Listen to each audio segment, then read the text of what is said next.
Anong mensahe ang kailangan marinig ng mga Aries mula August 1 hanggang 15, 2024? Pwedeng nangyayari na to, mangyayari pa lang. Kung hindi man para sa inyo yung magiging reading, baka para sa someone na malapit sa inyo. Yung gender na maaaring lumabas mamaya, gawin nyo na lang energy. Feminine o masculine energy. Yung lalaki pwede ring extrovert at yung babae naman ang introvert.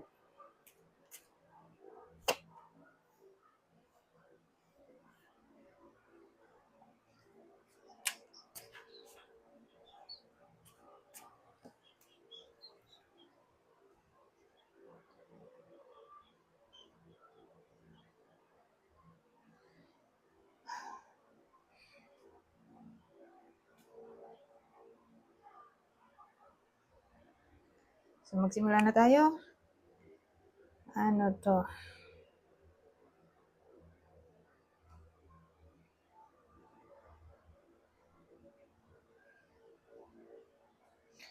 Well, may someone na tactless sa kwentong ito. Pero yung kwento iikot sa family kasi may family tayo doon. Pero hindi kasal.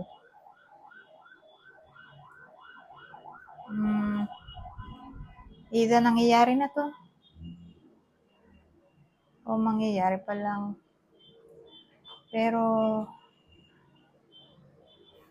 may someone nga na baka biglang maging tactless. Tapos, hindi sila agad magkakaayos.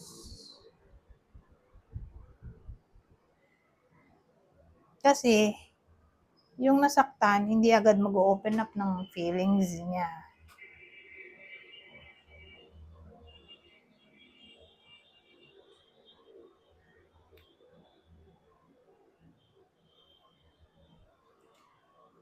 So ganon. Iniisip ko kung yung nagkim-kim dito ng galit, baka biglang sumabog.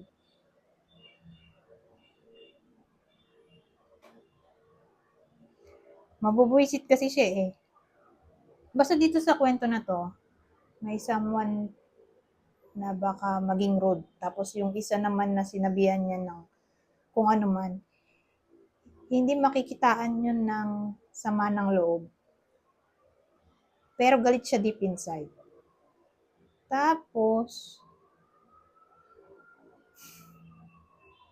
dahil hindi nga niya ma-express yung feelings niya, bigla na lang siyang magagalit. Ang mabubuisit.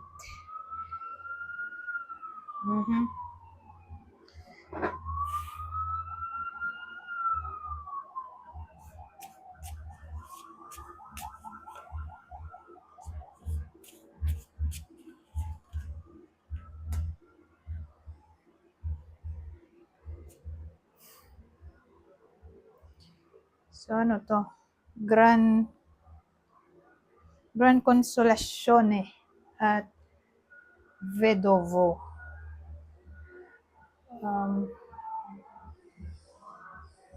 Bakit may tumutunog sa labas na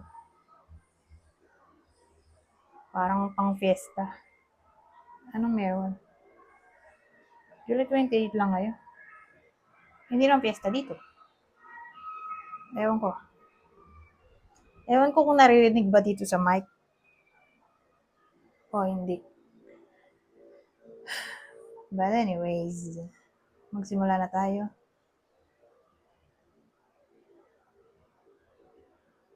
Gran Consolazione at Vedovo. So, ang dating sa akin sa August 1 to 15,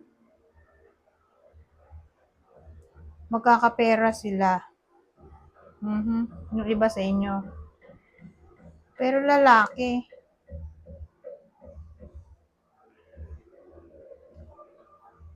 Ayun o, mo, may pera dun o. Ayun o. Parang iniisip niya. Baka yung wini-wish niya ay mangyari. Kasi iniisip niya lang dun o. So again, magkakapera yung iba sa inyo, probably lalaki. Single siguro. O byudo. Yung magkakapera dito. Basta, ewan ko kung anong maaari niyang maisip o ma-wish. Pero tingin ko nga magkakatotoo. O siguro, yung lalaking to recently, nakipag-break siya. Parang, kaka-break lang niya. Pwede rin tumama sa kanya to. Ang wedding natin. Kaka-break, kaka-separate, kaka-anal, kaka-divorce. Ayan. Pwedeng tumama to sa kanya.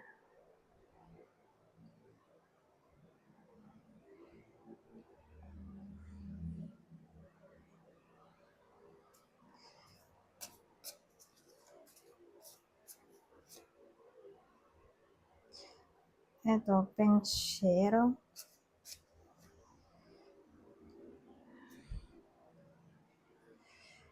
Pensiero presente di pietre preciose.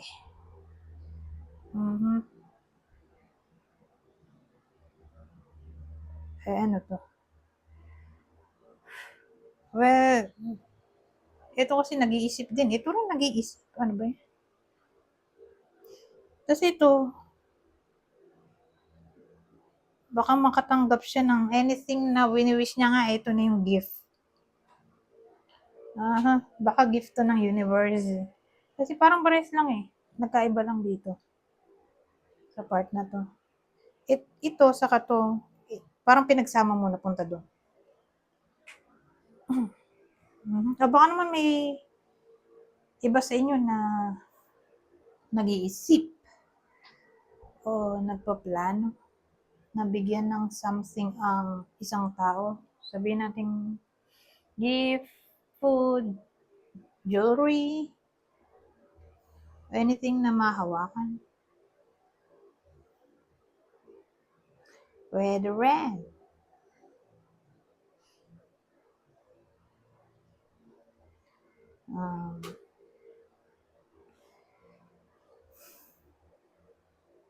O nag-iisip siya mag-propose, who knows, sa someone na gusto niya.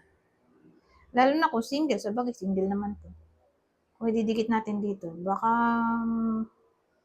may nagugustuhan na yung lalaki dito kung makadikit niya. At gusto niyang mag-propose ng kanyang feelings o mag-confess, pwede rin.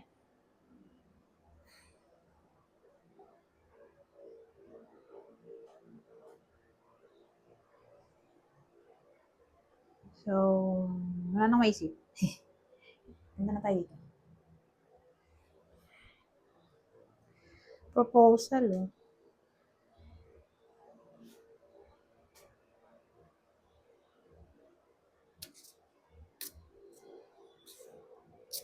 Either kayo yung maisipang bigyan ng regalo o kayo mismo yung magre-regalo. Pwede rin kasing ganun.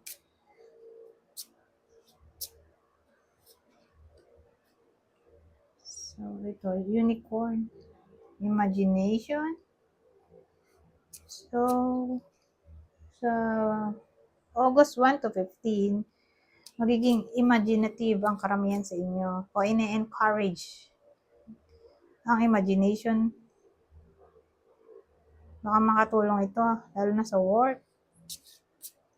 Kasi may work na kailangan ng imagination. Tulad ng mga artist, di ba? Singer. Anything na may kinalaman sa art. Pero intuition na rin to, imagination. SAS. OMG, ano to? SAS. Alam ko kasi yung SAS parang may pagka-rude o tactless. Either kayo to na magiging ganun nga, rude o tactless. O ibang tao yung maging ganito sa inyo kasi pwede rin vice versa. Mhm.